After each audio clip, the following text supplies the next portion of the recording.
नमस्कार, मैं विश्वास राय आपका स्वागत करता हूं टारगेट विद विश्वास राय चैनल में।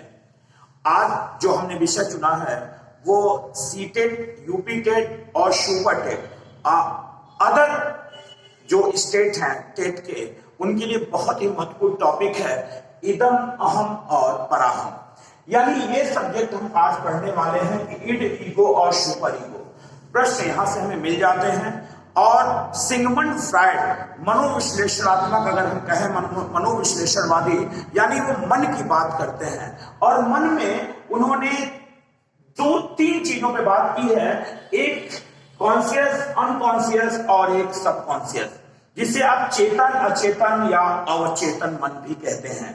इस मनो की क्या विशेषताएं हैं, यानी इड, ईगो और सुपर ईगो किस तरीके से हम समझ सकते हैं, ये समझने के लिए आप इस वीडियो को पूरा देखिएगा, स्किप ना करिएगा, चैनल को सब्सक्राइब और लाइक करना ना भूलें।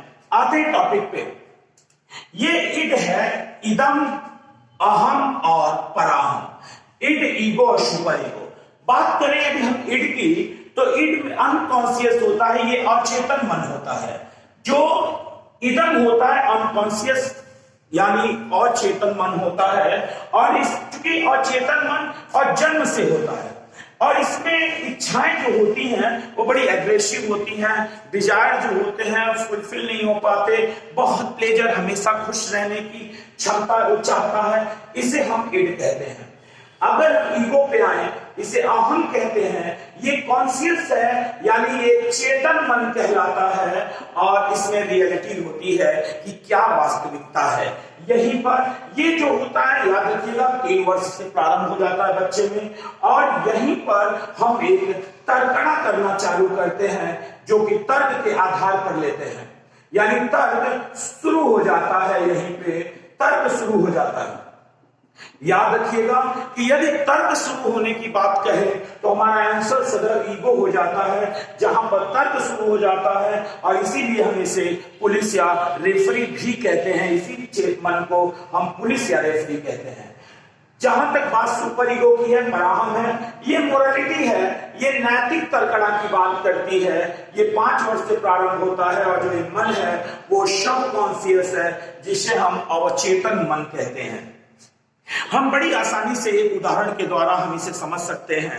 उदाहरण यदि हम लें तो अगर मान लिया कि कुछ बच्चों ने, यानी एक कोई बच्चा है जो किसी के बगीचे में फल लेना चाहता है, तो जब उसके मन में फल लेने की इच्छा आ रही है, तो यानी वो एग्रेसिव, यानी वो प्लीजर है, डिजायर है, यानी वो अवस्था इदम वाली अवस्था है।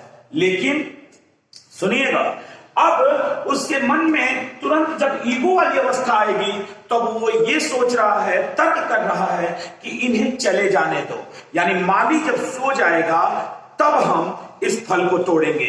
अब यहां पर उसने तर्क करना शुरू कर दिया है। ये अवस्था ईगो यानी अहम की अवस्था है, जब मन जो है वो चेतन मन में आ चुका है, वो कॉन्शियस हो चुका है। अब जब माली भी सो गया या माली चला गया, तब उसके मन ने कहा नहीं, हमें नहीं तोड़ना चाहिए। यानी ये बुजुर्ग, यानी जिस तरीके से सोचते हैं उसी तरीके का सुपर ईगो है, जो नैतिकता की बात करता है, नैतिक तर्कणा की बात करता है, और ये 5 वर्ष से शुरू हो जाता है। और ये जो मन कहलाता है वो सबकॉन्शियस है, अवचेतन मन है। इसको हम एक अन्य उदाहरण से भी समझ सकते हैं। फ्रायड के अनुसार, जो कि फ्रायड का इदम, अहम और पराहम है, मन की अवस्थाएं हैं, यानी एक हमारे पास अचेतन मन है, एक चेतन मन है, एक अवचेतन मन है। एक हमारे पास अनकॉन्शियस है, एक कॉन्शियस है, और एक सबकॉन्शियस है। एक और उदाहरण हम लेते हैं। जैसे मान लिया आप एग्जामिनेशन में गए और एग्जामिनेशन में आपको क्वेश्चन नहीं आ रहे थे, तुरंत मन ने कहा कि जो क्वेश्चन नहीं आ रहे हैं उन्हें हम कैसे करें। उसने कहा सभी क्वेश्चन को टिक ले लो।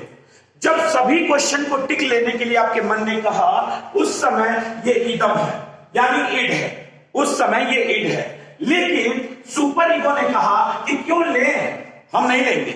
जब हमें आ ही नहीं रहा तो उन प्रश्नों का उत्तर देने की क्या जरूरत है, बिना मतलब का एबीसीडी चुनने की क्या आवश्यकता है। ये सुपर ईगो है।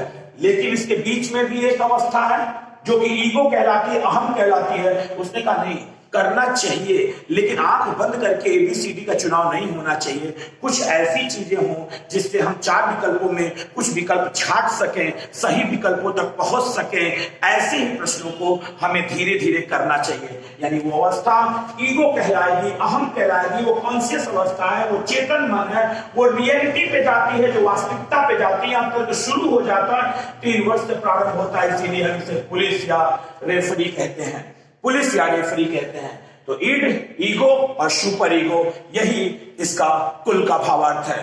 तो आज के लिए केवल इतना ही। पुनः अगले वीडियो में हम मिलेंगे, तब तक के लिए धन्यवाद।